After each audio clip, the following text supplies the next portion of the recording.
చిరుతపల్లి అటవీ ప్రాంతం నుంచి ఓ ఏనుగు దారి తప్పి పలమనేరు పట్టణ సమీపంలోని జనవాసాల్లోకి ప్రవేశించింది. దీంతో స్థానిక ప్రజలు తీవ్ర భయాందోళనలకు గురయ్యారు. సమాచారం అందుకున్న అటవీశాఖ సిబ్బంది, పోలీసులు కలిసి ఏనుగును తిరిగి అడవిలోకి పంపేందుకు చర్యలు చేపట్టారు. ఈ క్రమంలో ఏనుగు ఒక్కసారిగా వారిపైకి ఎదురుదాడికి దిగింది. ఈ ఘటనలో ఫారెస్ట్ సెక్షన్ ఆఫీసర్ సుకుమార్, ఏనుగుల ట్రాకర్ హరిబాబులకు తీవ్ర గాయాలయ్యాయి. అయినప్పటికీ సిబ్బంది ధైర్యంగా వ్యవహరించి ఏనుగును విజయవంతంగా అడవిలోకి మళ్లించారు. ఈ విషయం తెలుసుకున్న ఉప ముఖ్యమంత్రి పవన్ కళ్యాణ్ వెంటనే అటవీశాఖ అధికారులతో సమీక్ష నిర్వహించారు. గాయపడిన సుకుమార్, హరిబాబుల ఆరోగ్య పరిస్థితిని అడిగి తెలుసుకున్నారు. వారికి మెరుగైన చికిత్స అందేలా చూడాలని పీసీసీ ఎఫ్పీవీ చలపతిరావుకు ఫోన్లో సూచించారు. ఏనుగుల కదలికలపై రానున్న కొన్ని రోజుల పాటు నిరంతరం అప్రమత్తంగా ఉండాలి. వాటి కదలికలను నిశితంగా గమనించాలి. ప్రజల భద్రతకు ఎలాంటి ముప్పు వాటిల్లకుండా చూడాలి అని ఆయన అధికారులకు దిశానిర్దేశం చేశారు.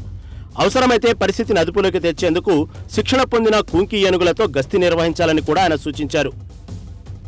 చిన్నూరు ఫ్లైఓవర్ ఉంది కదా, అక్కడ ఏనుగు వచ్చిందని ఫోన్ చేస్తే సరే అనేసి వెళ్ళాను. వెళ్తే రాఘవేంద్ర స్వామి టెంపుల్ కానీ ఏనుగు అటు ఇటు తిరుగుతూనే ఉంది.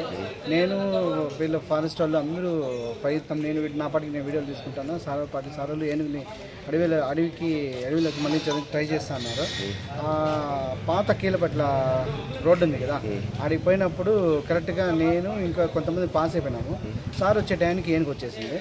సార్ అప్పటికి ఏనుగు వెనక్కి వచ్చి సార్ని లాగి సార్ పైన కూర్చుని మళ్ళీ వెళ్ళిపోయింది. అందరూ అసేకొందరికి వెళ్ళిపోయింది.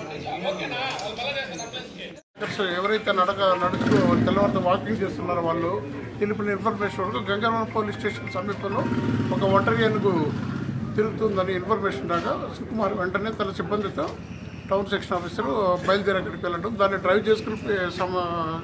చేస్తూ ఉండగా అది మళ్ళీ వెంటనే వెనక్కి తిరిగి మళ్ళా అదే ప్రాంతంలో రాగా దాన్ని డ్రైవ్ చేసే స్థితిలో ఇతన్ని అటాక్ చేయడం జరిగింది. ఒక ఫ్రాక్చర్ కాలు చెయ్యి అని చెప్పేసి మన డాక్టర్లు చెప్తున్నారు. వెంటనే ఇప్పుడు నా తిరుపతి హాస్పిటల్కి మేము తరలిస్తున్నాం.